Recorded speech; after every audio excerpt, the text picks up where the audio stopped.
Sa panahon ngayon, masasabi natin na ang comics ay nakikilala o nagiging tanyag, sumisikat dahil sa mga pelikulang may tema tungkol sa mga superheroes, no?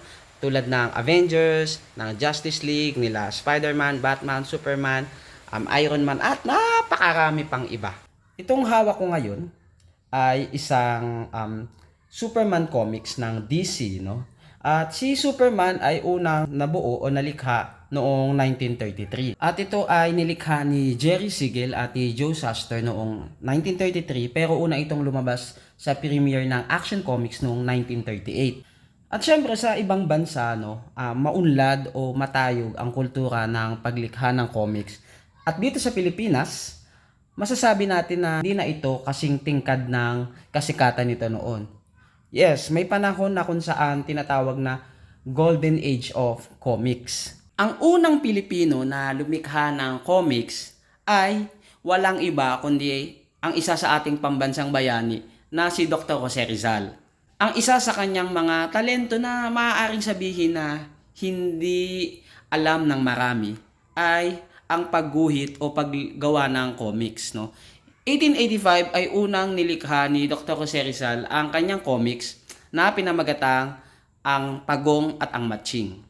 Ayon pa nga sa public historian na si Ambito Campo, isa lamang ito sa tatlong kanyang nilikha na comics.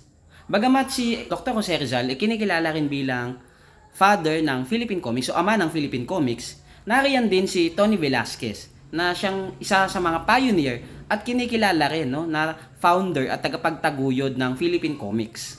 At katulad ng nabanggit natin kanina, mga 1950s ay itinuturing na Golden Age of Comics sa Pilipinas. At itong mga panahon na to ay talagang sunod-sunod ang paglikha ng iba't ibang mga tema. Kung ngayon ay sinasabi na ang sikat na mga tema ng comics ay tungkol sa mga superheroes, di ba?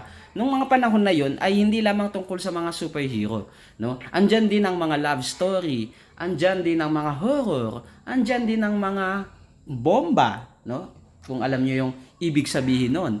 At syempre, meron ding mga pang-politika at meron ding mga iba't ibang mga tema, no, na tumutukoy sa pang-araw-araw na buhay ng mga Pilipino. Kaya naman patok na patok ito bilang entertainment ng mga lolo at lola natin noong mga panahon na yon.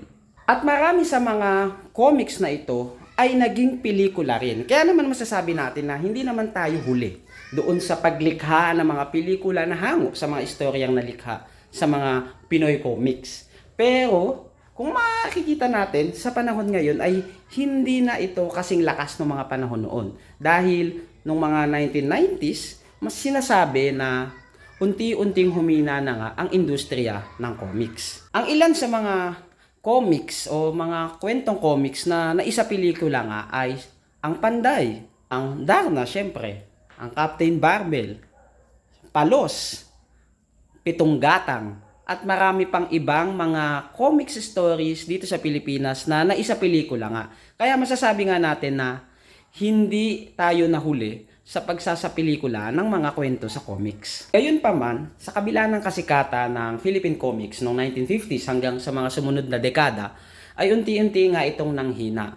At sa pag-usbong ng bagong teknolohiya, sa panahon ngayon ay masasabi natin na may mga efforts ng mga iba't ibang grupo at even the government itself na sumusubok na ibalik nga ang comics o ang kasikatan ng comics dito sa Pilipinas. Ilan sa mga dahilan kung bakit unti-unting naubos ang ating mga comic artists dito sa Pilipinas ay dahil nga sa paglipat nila sa ibang mga bansa na nag-o-offer ng mga mas malalaking mga kita o income para sa mga comic artists na katulad nila. Habang dito sa Pilipinas ay patuloy na bumababa at humihina ang kanilang mga kita. At syempre, bilang mga tao, may mga pangangailangan at pamilyang kailangan suportahan. Kaya naman, mas pinili nilang magtrabaho sa mga malalaking kumpanya tulad ng mga nabanggit natin kanina.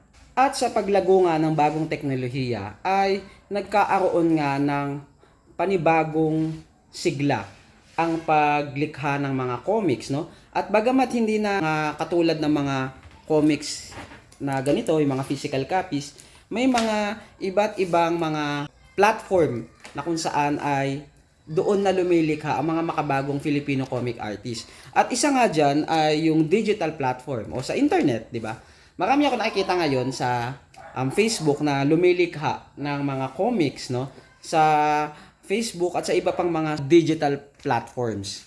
At syempre, maraming mga programa ang mga organisasyon, ang mga grupo ng iba't ibang mga comic artists o mga fan nito, no, upang itulak at isulong pa nga ang interes ng mga comic artists at mga taong mahilig dito. Mayroong mga iba't ibang mga movement, may mga iba't ibang mga programa sa iba't ibang bahagi ng bansa at may ilang mga panukalang batas din, no, na tumutulong para muling ibalik at pasiglahin nga ang industriyang ito. Kahit ako ay fan ng mga Marvel Comics, ng DC Comics, ng mga pelikula tungkol sa mga superhero, ako man ay isang fan din ng Pinoy Comics, no? Nung bata ako, ang isa sa mga sinusubaybayan ko doon sa kapitbahay namin na may tindahan ng dyaryo at comics ay yung comics ni Combatron, no? Na isa itong superhero na para siyang naka-armor, no, ng kulay blue, something like that. At yun, tuwan-tuwa ako sa istorya noon. At isa rin sa mga paborito ko din nung ako ay tumatanda na ay yung Pugad Baboy, no. May iba't iba itong tema, nakakatuwang tema at ito ay tumutukoy sa pang-araw-araw na buhay ng mga Pilipino, no. Maging ito ay pangpamilya, maging ito ay panglipunan o maging politikal, no. So natutuwang-tuwa ako sa Pugad Baboy ni Paul Medina Jr. At sa makabagong panahon naman, ang isa sa mga sinubaybayan ko o sinusubaybayan ko ay yung 13 na naging Netflix series pa nga, no? Isa siyang babaeng lumalaban sa mga laman lupa at iba't ibang mga masasamang engkanto o espiritu, no? Na kilala nga dito sa Pilipinas, no? Tulad ng mga tikbalang, ng mga duwende at ng marami pang mga iba.